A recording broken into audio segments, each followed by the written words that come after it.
So guys, gagawa naman tayo ngayon ng banana cheese roll. Nagkakamali kasi ako sa corn dog at cheese roll. O ayan. Meron akong 8 pirasong saba. Yung hinog na saba, and then dinurog-durog ko lang siya gamit ang tinidor. Tapos nilagyan ko ng 1 cup na milk, evaporated, at 2 tablespoon na sugar kasi matamis naman to. Tsaka 1 cup na harina or all-purpose flour.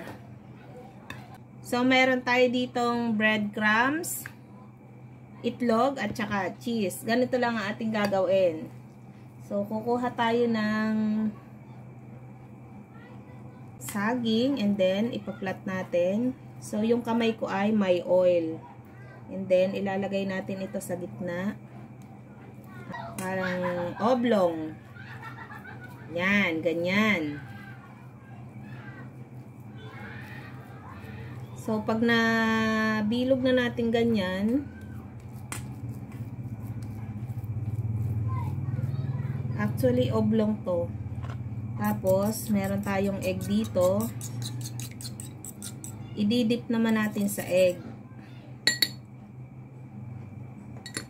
Yan, ilalagay natin sa egg. And then, lalagay natin sa breadcrumbs. Yan. So, ganito lang guys. Tapos, uulitin natin ito lahat dito.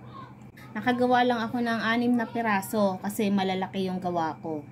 So, atin naman siyang ipo-fry. So, ayan, meron na tayong mainit na mantika. At atin ang ipiprito.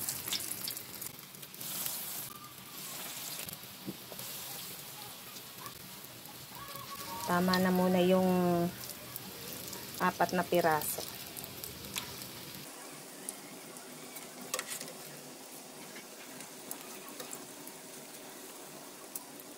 Pwede rin naman natin gawin yung banana cheese ball. So, ang atin lang pagkakahulma ay pabilog. Itong ating ginawa ay pahaba. So, guys, ito na ang ating banana cheese roll. So, tingnan natin, try natin. O, diba? Yummy, yummy.